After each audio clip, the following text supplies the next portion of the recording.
Assalamualaikum warahmatullahi wabarakatuh. Salam sahabat Intai dimanapun kalian berada.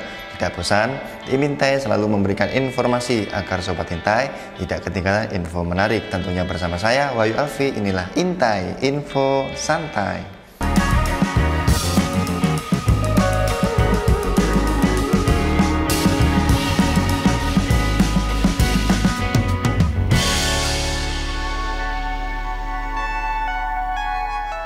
Halo sobat, pernahkah kalian berpikir dari mana sebenarnya kosakata yang kita pakai dalam berkomunikasi setiap hari?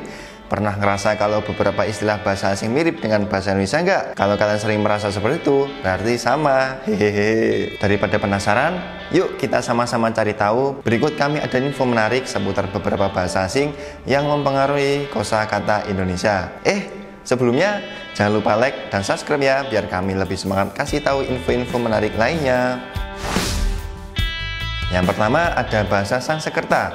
Bahasa Sangsekerta atau Sanskrit adalah bahasa kuno dari ras Indo-Arya yang berkembang di sejumlah wilayah Asia Selatan yang kini menjadi negara India, Pakistan, dan Bangladesh.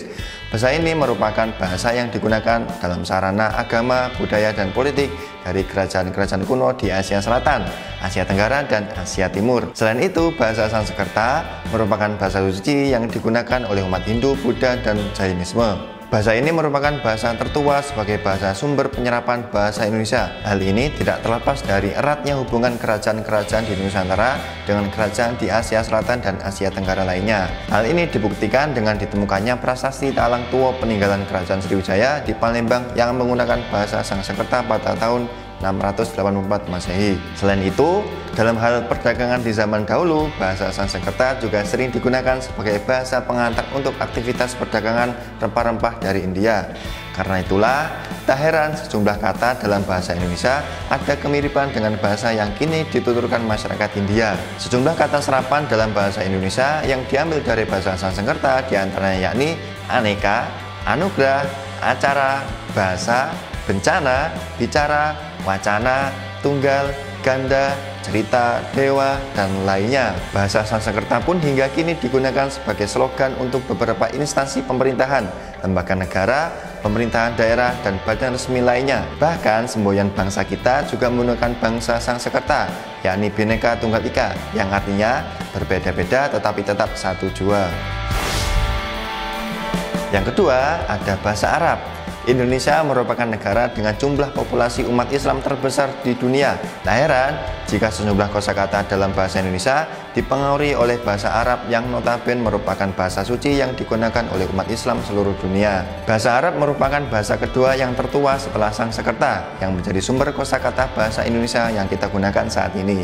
Bahasa yang berasal dari Timur Tengah ini sudah menjadi sarana penyebaran agama Islam di Indonesia sejak abad ke-12 Masehi.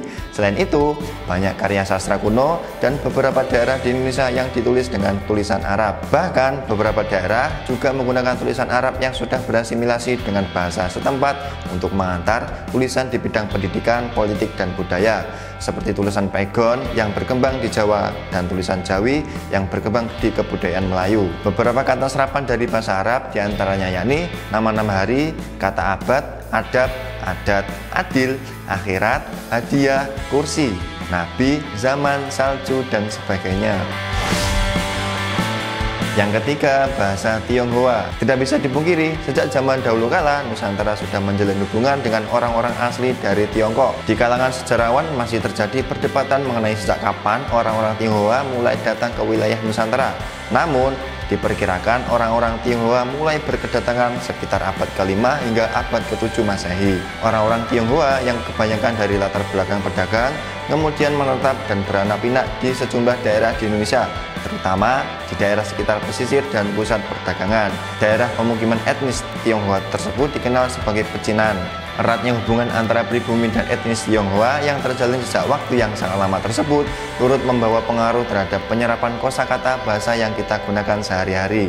Namun, bahasa asal Tiongkok yang terserap dalam kosakata kita kebanyakan bukanlah bahasa Mandarin yang kini digunakan sebagai bahasa resmi di negara Tiongkok, melainkan bahasa Hokkien, Amoy, dan Kanton yang merupakan bahasa dialek lokal yang dituturkan oleh masyarakat di beberapa wilayah di Tiongkok seperti Fujian, Guangdong, dan kawasan Tenggara Tiongkok. Kata-kata tersebut kebanyakan masih berhubungan dengan makanan dan urusan dapur, diantaranya bakso, bakpao, siomay, bihun, cawan, pisau, dan mangkok.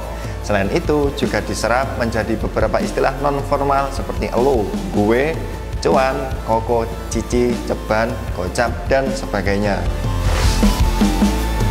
Yang keempat, bahasa Portugis. Bangsa Portugis merupakan bangsa Eropa yang pertama kali menginjakan kaki di Nusantara. Sejak saat itu, interaksi antara penduduk pribumi dan Portugis sangat erat, terutama dalam hal perdagangan rempah-rempah. Bahasa Portugis mulai dikenal oleh masyarakat penutur bahasa Melayu sejak tahun 1511 ketika bangsa Portugis menduduki Malaka. Pada abad ke-17, selain bahasa Melayu, bahasa Portugislah yang menjadi lingua franca antar etnis di Nusantara, yang dalam hal ini meliputi hampir seluruh wilayah Indonesia saat ini, Malaysia, Singapura, Brunei Darussalam, dan Filipina Selatan. Selain itu, para misionaris yang menyebarkan agama Nasrani di Nusantara sejak abad ke-17 juga turut berpengaruh terhadap penyebaran bahasa Portugis di daerah-daerah di Nusantara. Beberapa kata serapan bahasa Indonesia yang diambil dari bahasa Portugis diantaranya yakni bendera, celana, gardu, mentega, minggu, dan lain-lainnya. Yang kelima, ada bahasa Belanda. Sebagaimana diketahui, bangsa Belanda telah menjajah Indonesia dalam waktu yang sangat lama, yakni sekitar 350 tahun. Otomatis, Belanda mewariskan begitu banyak peninggalan baik berupa fisik maupun non-fisik kepada bangsa Indonesia. Salah satunya yakni pengaruh bahasa. Bahasa Belanda merupakan salah satu bahasa yang kemudian banyak diserap menjadi kosakata dalam bahasa Indonesia. Penyerapan bahasa tersebut kebanyakan pada ranah administrasi, hukum, dan pemerintahan. Kata serapan dari bahasa Belanda tersebut diantaranya yakni kantor, dinas, maskapai, kasir, kasasi, somasi, korting, akuntansi, bioskop, bangkrut, handuk, dan masih banyak lagi. Yang keenam, ada bahasa Inggris. Selain Belanda, Jepang, dan Portugis, ternyata Inggris pernah menguasai Indonesia. Namun, penjajahan yang dilakukan oleh Inggris tersebut tidak lama dan tidak menguasai secara keseluruhan wilayah Indonesia. Selain itu, ada sebuah perjanjian pembagian kekuasaan antara Inggris dan Belanda, yang mana Belanda menguasai wilayah Kepulauan Nusantara yang kini menjadi Indonesia, sementara Inggris menguasai sekitar Semenanjung Malaya dan Kalimantan Utara, yang kini menjadi negara Malaysia, Singapura, dan Brunei Darussalam. Namun demikian, adanya kontak antara bangsa Inggris dan penduduk lokasi pusat pemakaian bahasa Melayu tersebut kemudian turut mempengaruhi penyerapan kosakata bahasa Indonesia yang notabene serupun dengan bahasa Melayu. Selain itu, bahasa Inggris juga ditetapkan sebagai bahasa pengantar dalam hubungan internasional sekaligus menjadi bahasa paling banyak dituturkan di muka bumi. Hal tersebut kemudian yang menjadikan bahasa Indonesia mau tidak mau harus menyerap kosakata dari bahasa Inggris. Kata serapan yang berasal dari bahasa Inggris tersebut diantaranya yakni parlemen, partisipasi, inovasi, teknologi, proyek, nasionalisme, artis, aktor, film, hotel, dan masih banyak lagi. Nah, itu tadi sobat, beberapa bahasa asing yang turut mempengaruhi terciptanya kosakata dalam bahasa Indonesia. Kata-kata dari bahasa asing tersebut menjadi bahasa serapan dalam bahasa Indonesia karena berbagai faktor, seperti hubungan antar bangsa yang terjalin sejak lama, penjajahan, hingga pengaruh dari globalisasi. Kira-kira ada yang tahu lagi nggak kosakata apa saja yang diserap dari bahasa asing? Yuk tulis di kolom komentar ya.